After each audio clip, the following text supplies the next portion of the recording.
Hey, what's going on, guys? Rome Gaming here. Before we get started, I just wanted to mention some of my socials in the description of the video. If you want to support the channel, please check those out.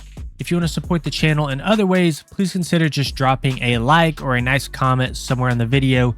It really helps the algorithm push our content out there to a broader audience. With that being said, hope you guys enjoy the episode.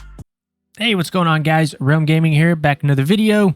Today, we're going to be taking a quick look at who I'm going to be maining going into War Within, and then we're also going to be taking a quick look at some of my second and third picks, which will be probably my immediate backup alts, and then after that, we'll just rank everything else out from there.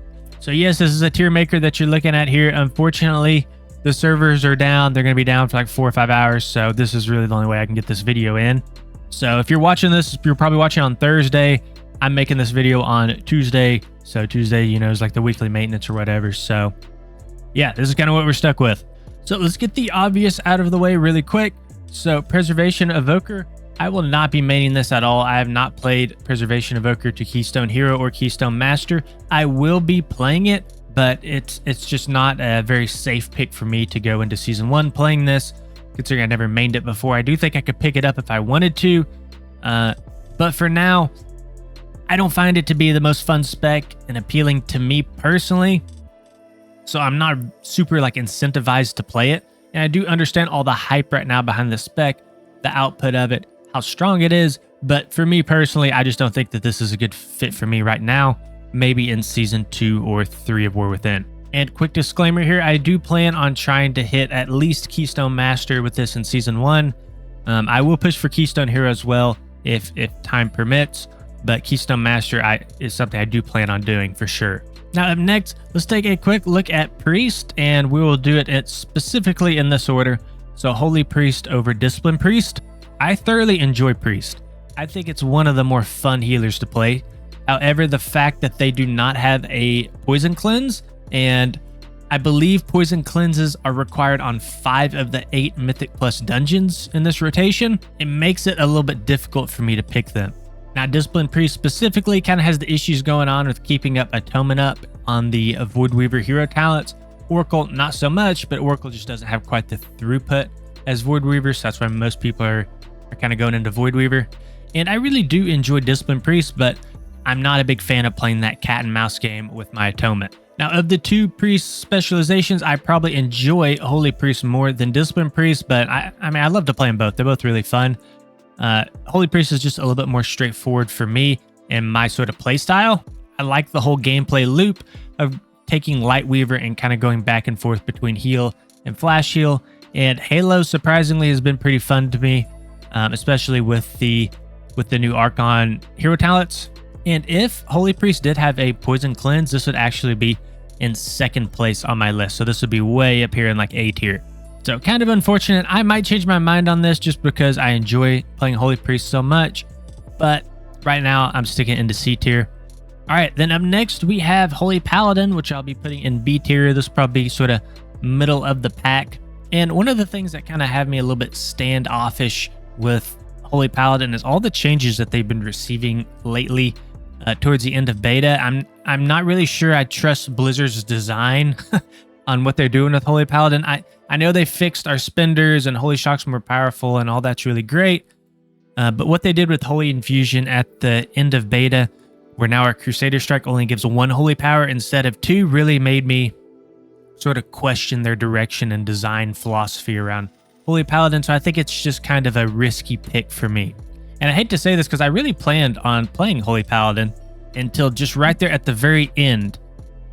They started making some weird changes, and Holy Paladin was actually probably the top, I mean, I'd say it's the top 2 or 3 performers in the beta up until recently. So just going to kind of put this in the middle of the pack right now, and we'll kind of see where Blizzard ends up taking Holy Paladin. All right, then 3rd place is going to be Restoration Shaman. Restoration Shaman, I believe, is the #1 performing healer on the beta at the moment. Maybe behind Preservation Evoker just a little, but when I was looking at Raider.io, Resto Shaman is pretty much taking the cake across the board. I'm seeing a lot more Restoration Shaman actually than Preservation Evoker. So really strong at the moment, and I actually mained Resto Shaman in Season 2 and 3, I believe, of Dragonflight. and I have a decent amount of experience playing them, so just a pretty safe pick all around the board for me.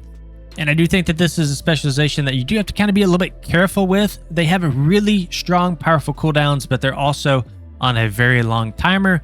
And if you waste them, you can kind of get in a very vulnerable spot. And they also are a bit mana hungry right now, especially in Season 1 with our secondary stats being so low. But, I mean, right now they're one of the more powerful healers just overall in terms of just throughput, damage, just overall across the board, utility. They just bring so much to a group. And again, they will probably be my backup plan if Restoration Druid ends up being not so good. And unfortunately, Restoration Druid is not performing the best on beta at the moment, and probably makes sense considering how powerful they were throughout Dragonflight, like S+ tier there for so long. And a lot of that is due to Mark of the Wild. And to be honest, we might see something similar again going into War Within. I know their throughput is pretty weak, but Mark of the Wild is just that strong. So it really depends on how the tank situation ends up shaping up and whether or not Guardian Druid will be meta. Because if Guardian Druid is meta, then obviously Restoration Druid will probably fall down in the power ranking. Now, as for why I specifically want to play Restoration Druid, I really enjoy playing around Master Shapeshifter and getting all that mana back from Star Surges and Wraths. I truly think that Resto Druid is in a spot where you can reasonably play either like a more balanced form where you're not going into cat form, or if you do like the cat form playstyle, then you can play that as well. And to be honest, I've heard a lot of people say that just staying out of cat form in general, especially on like trash packs, just spamming Starfire is doing a ton of damage and maybe even more than even messing with feral form at all. And it just kind of makes me feel like the Blizzard is kind of giving us the option to pick which one we want. Do we want to play balance? Do we want to play cat? It's kind of up to you. And sure, if you are pushing extremely high keys, there's going to be one that's better than the other. But for what I'm personally doing, I don't think it's going to matter that much at all. So my plan with playing Restoration Druid is just kind of play it how I want to play it. I enjoy more of the caster form than the feral form. And I think that Blizzard is giving us or putting us in a good position to be able to play either. And then the second reason that I want Restoration Druid to be my backup is because it has a little bit different healing profile than Mistweaver Monk. So Mistweaver Monk is going to be my main going into War Within. That's definitely going to be what I start with. And I like to have two different healers with different healing profiles, because if there is a dungeon that I'm struggling with on Mistweaver Monk, I can always kind of back it up with a different specialization that plays a little bit differently, that might be able to handle the encounter better than something like Mistweaver. And I think it's nice to have two healers with a little bit different healing profile, because where Mistweaver might struggle, Resto Druid, again, has a completely different healing profile. It can heal damage patterns differently, and it can kind of pick up the slack of the other. And that kind of course, works for Mistweaver versus Resto Druid as well. All right, then finally, that kind of transitions me into Mistweaver Monk. Mistweaver Monk is something that I picked up in Season 4 of Dragonflight, and this is the highest I've ever pushed on a healer. And it's probably the most comfortable healer to me out of any of these. Even though I've played more Restoration Shaman throughout my life, Mistweaver just seems to flow very naturally for me. I love the fact that there's just so much passive healing kind of built in through Ancient Teachings and your Jadefire Stomp, but it also has access to a lot of the core pieces of a healer, right? It's got an AoE dispel through Revival. It has a single target dispel, which also covers poisons. It has a great emergency button with our Life Cocoon on about a 1 minute cooldown. And then, of course, just the insane single target healing through Soothing Mist, Enveloping Mist, and Vivify Spam. I do think that this is also, once you understand how it works, it's really weird trusting your damage to heal, especially if you never played a damage healer like Mistweaver or Disc Priest. But I really like that playstyle because you're not just kind of frantically jumping in between health bars. You're just kind of doing a damage rotation, and health bars are just kind of naturally going up. It also makes health bars a little bit less spiky. You have all that passive healing going out, which is really nice at the moment because the damage profiles of dungeons, Mythic Plus dungeons, are just so bursty at the moment.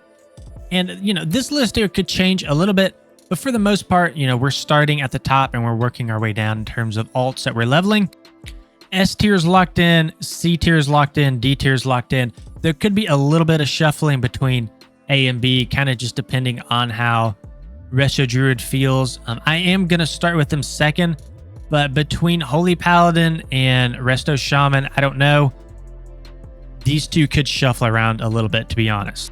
But yeah, for now, this is what we're just going to stick with. And I apologize if we had to do a tier list video for this. I would have gone in game and recorded it. But again, unfortunately, the servers are down. So this is just kind of what we were stuck with today.